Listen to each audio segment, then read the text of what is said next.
Bismillahirrahmanirrahim. Assalamualaikum warahmatullahi wabarakatuh. Sahabat Inspira TV yang dirahmati Allah, setelah sirah nabawiyah yang pertama tentang kelahiran Rasulullah Shallallahu Alaihi Wasallam, kita lanjutkan kajian kita ke sirah nabawiyah yang kedua tentang kisah Nabi Muhammad Shallallahu Alaihi Wasallam yang dibelah dadanya oleh malaikat Jibril. Namun sebelum lanjut, silakan support kami dengan melakukan subscribe pada Inspira TV channel.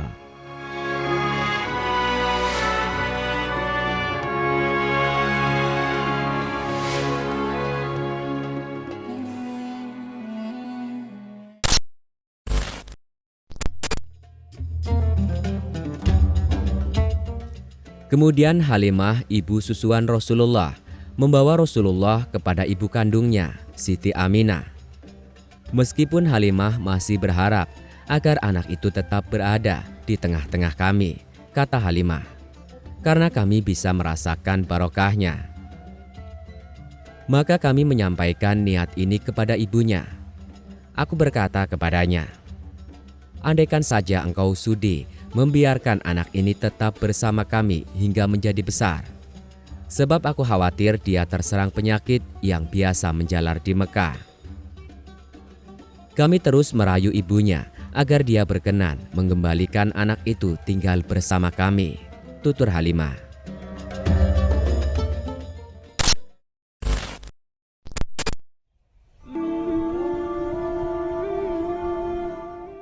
Begitulah Rasulullah tinggal di tengah Bani Sa'ad hingga tatkala berumur 4 atau 5 tahun peristiwa pembelahan dada beliau. Muslim meriwayatkan dari Anas bahwa Rasulullah didatangi Jibril yang saat itu beliau sedang bermain-main dengan beberapa anak kecil lainnya. Jibril memegang beliau dan menelentangkannya, lalu membelah dada dan mengeluarkan hati beliau dan mengeluarkan segumpal darah dari dada beliau, seraya berkata, "Ini adalah bagian setan yang ada pada dirimu." Lalu Jibril mencucinya di sebuah baskom dari emas dan menggunakan air zam-zam, kemudian menata dan memasukkan ke tempat semula. Anak-anak kecil lainnya berlarian mencari ibu susunya dan berkata, "Muhammad telah dibunuh." Mereka pun datang menghampiri beliau yang wajah beliau semakin berseri.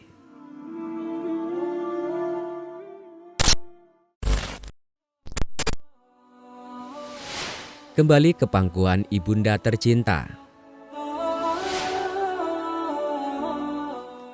Dengan adanya peristiwa pembelahan dada itu, Halimah merasa khawatir terhadap keselamatan beliau, hingga dia mengembalikan kepada ibu beliau. Maka beliau hidup bersama ibunda tercinta hingga berumur 6 tahun.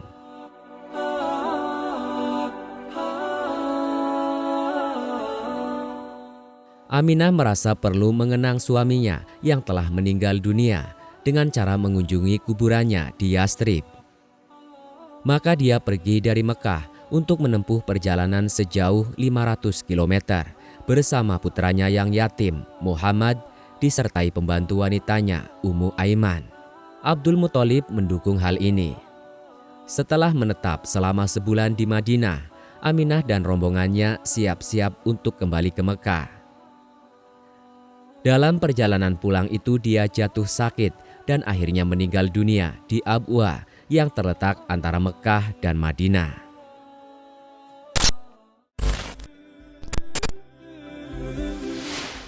Kembali ke kakek yang penuh kasih sayang.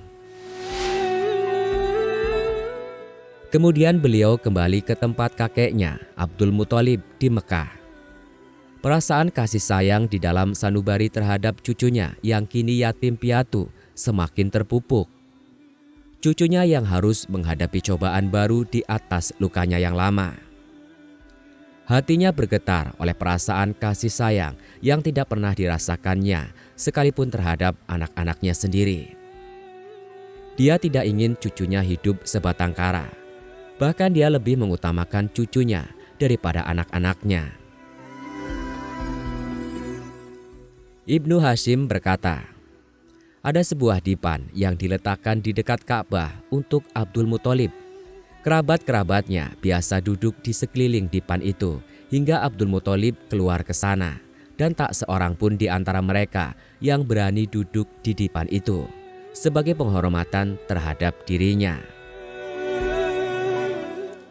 Suatu kali, selagi Rasulullah menjadi anak kecil yang montok, beliau duduk di atas dipan itu. Paman-paman beliau langsung memegang dan menahan agar tidak duduk di dipan itu. Tatkala Abdul Muthalib melihat kejadian ini, dia berkata, "Biarkanlah anakku ini demi Allah.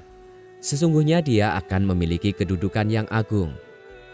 Kemudian Abdul Muthalib duduk bersama beliau di atas dipannya, sambil mengelus punggung beliau dan senantiasa merasa gembira terhadap apapun yang beliau lakukan. Pada usia 8 tahun lebih 2 bulan 10 hari dari umur Rasulullah, kakek beliau meninggal dunia di Mekah. Sebelum meninggal, Abdul Muthalib sudah berpesan menitipkan pengasuhan sang cucu kepada pamannya, Abu Thalib, saudara kandung bapak beliau.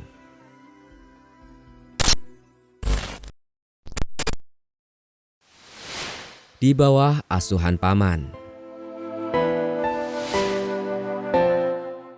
Abu Thalib melaksanakan hak anak saudaranya dengan sepenuhnya dan menganggap seperti anaknya sendiri.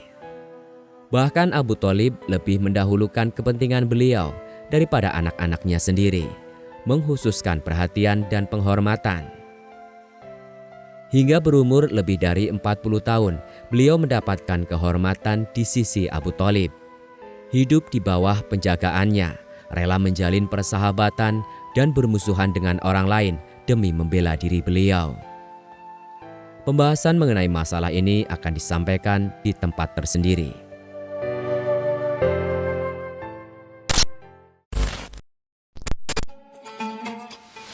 Meminta hujan dengan wajah beliau.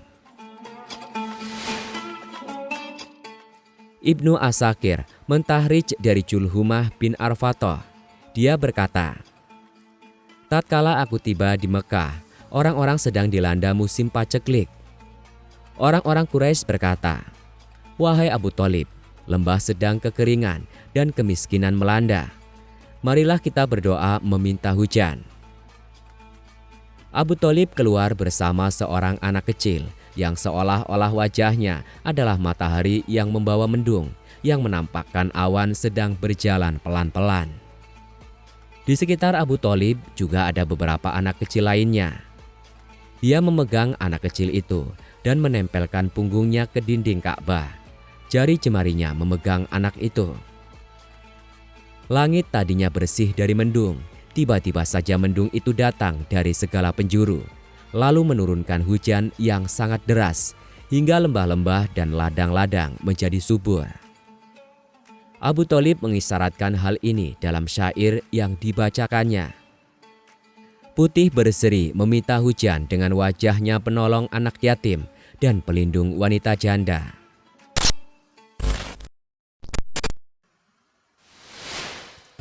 Peringatan Bahiroh sang rohib. Selagi usia Rasulullah mencapai 12 tahun dan ada yang berpendapat lebih 2 bulan 10 hari, Abu Thalib mengajak beliau pergi berdagang dengan tujuan Syam, hingga tiba di Busra, suatu daerah yang sudah termasuk Syam dan merupakan ibu kota Hauran yang juga merupakan ibu kotanya orang-orang Arab, sekalipun di bawah kekuasaan bangsa Romawi. Di negeri ini ada seorang rohib yang dikenal dengan sebutan Bahiroh, yang nama aslinya adalah Jurjis. Tatkala rombongan singgah di daerah ini, maka sang rohib menghampiri mereka dan mempersilahkan mereka mampir ke tempat tinggalnya sebagai tamu kehormatan. Padahal sebelum itu rohib tersebut tidak pernah keluar. Namun begitu dia bisa mengetahui Rasulullah dari sifat-sifat beliau. Sambil memegang tangan beliau, sang rohib berkata, "Orang ini adalah pemimpin semesta alam. Anak ini akan diutus Allah sebagai rahmat bagi seluruh alam." Abu Thalib bertanya, "Dari mana engkau tahu hal itu?" Rohib Bahiro menjawab, "Sebenarnya sejak kalian tiba di Aqobah, tidak ada bebatuan dan pepohonan pun melainkan mereka tunduk bersujud. Mereka tidak sujud melainkan kepada seorang nabi. Aku bisa mengetahui dari stempel nubuah yang berada di bagian bawah tulang rawan bahunya yang menyerupai buah apel. Kami juga bisa mendapatkan tanda itu di dalam kitab kami." Kemudian Rohib Bahiro meminta agar Abu Thalib kembali lagi bersama beliau tanpa melanjutkan perjalanannya ke Syam karena dia takut gangguan dari pihak orang-orang Yahudi. Maka Abu Thalib mengirim beliau bersama beberapa pemuda agar kembali ke Mekah.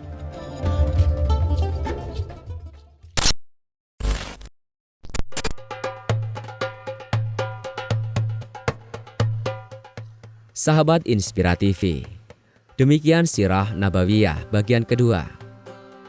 Ikuti terus channel ini untuk kisah-kisah selanjutnya. Semoga Allah Subhanahu wa Ta'ala memberi rahmatnya kepada kita semua. Amin amin ya robbal alamin. Wassalamualaikum warahmatullahi wabarakatuh.